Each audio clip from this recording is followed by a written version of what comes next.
अस्सलामुअलैकुम दोस्तों, welcome to our YouTube channel BBC knowledge.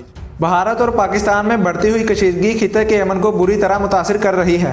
Bharat की हुकूमत जो कि अपनी हठधर्मी पर कायम है और इनका मीडिया भी उससे ज़्यादा खबीस और झूठा है। आपने अगर दुनिया का सबसे घिनौना मीडिया देखना हो तो इंडिया के मीडिया को देख लीजिएगा। अपनी आवाम को भटकाने में लगा हुआ भारत का मीडिया खित्ते के अमन में सबसे बड़ी रुकावट है। वो ना सिर्फ भारतीय अवाम को जंग करने पर उकसा रहा है बल्कि अपनी हुकूमत को भी दबाव में लेकर उन्हें हमला करने पर मजबूर कर रहा है।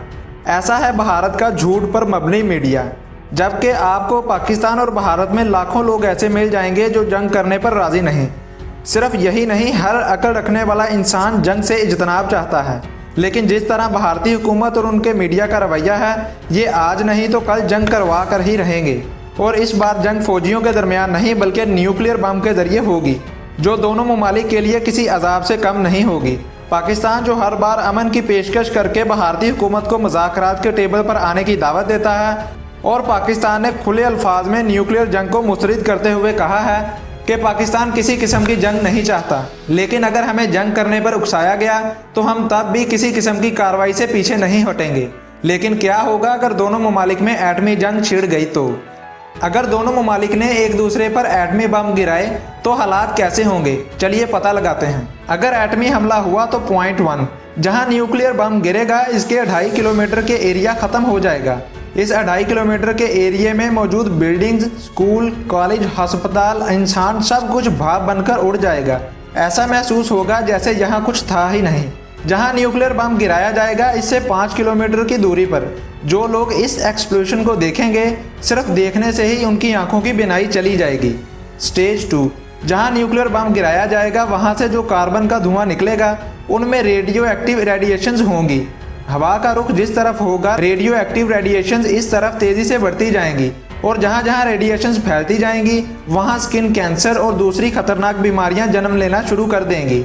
हामिला खवातीन की सेहत पर बुरा असर पड़ेगा और उनके पेट में मौजूद बच्चे की जान को खतरा भी होगा।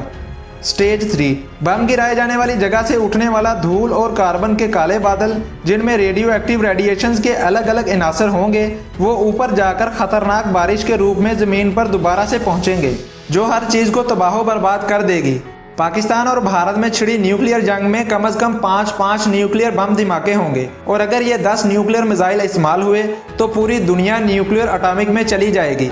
मतलब ग्लोबल क्लाइमेट बदल जाएगा।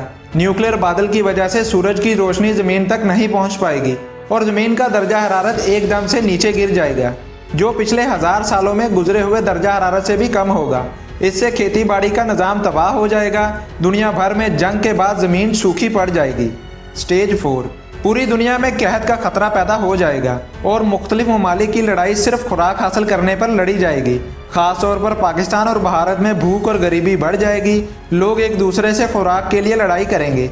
दोनों ममालिक में सिविल वार शुरू हो जाएगी। मार्शल लॉ लग जाएगा। पूरी दुनिया पाकिस्तान और इंडिया से दूर होते जाएंगे। इसके अलावा वो लंबी चौड़ी पाबंदियां भी पाकिस्तान और इंडिया पर लगा देंगे। पाकिस्तान और इंडिया के करोड़ों लोग एटम बम से मारे जाएंगे। पूरी ज़मीन का मौसम 20 साल के लिए बदल जाएगा। तो दोस्तों, ये थे कुछ असरात जो न्यूक्लियर बम गिराए जाने पर वकूफ़ पज़ीर होंगे। अब बात करते हैं पाकिस्तान और भारत में बढ़ती कशीदगी की वजह के बारे में। तो वजह सिर्फ एक है और वो है मकबूजा कश्मीर। मकबूजा कश्मीर में बढ़ती भारतीय फ़ौज की नामनहाद कार्रवाइयाँ खित्ते में अमन को ख़राब करने की एक बड़ी वजह हैं। भारतीय फोर्सेस ने कश्मीरियों पर जो जुल्म और बर्बरियत की दास्तान छोड़ रखी है, वो माजी में कहीं नहीं मिलती। पैलेट गन से लोगों की बनाई छीनने वाली भारतीय फौज खुद को ताकतवर तरीन फौज तस्लीम करती है, जबकि इसका काम बुज़दिलों वाला है, और ऐसे काम एक बुज़दिल फौज को ही अच्छे लगते हैं। लेकिन एक बात हकीकत है कि वो जितनी भी फौज कश्मीर में छोड़ दें, कश्मीरी आज़ादी के बगैर चुप बैठने वाले नहीं। और हालिया हालात को मद्देनज़र रखने से पता चलता है कि कश्मीरियों में आज़ादी की एक नई लहर दौड़ पड़ी है और वो भारतीय फोर्सेस के सामने निहत्ते सीना तान कर खड़े हैं। कश्मीर को आज़ादी मिलनी चाहिए और ये उनका हक है। पाकिस्तान जिंदाबाद।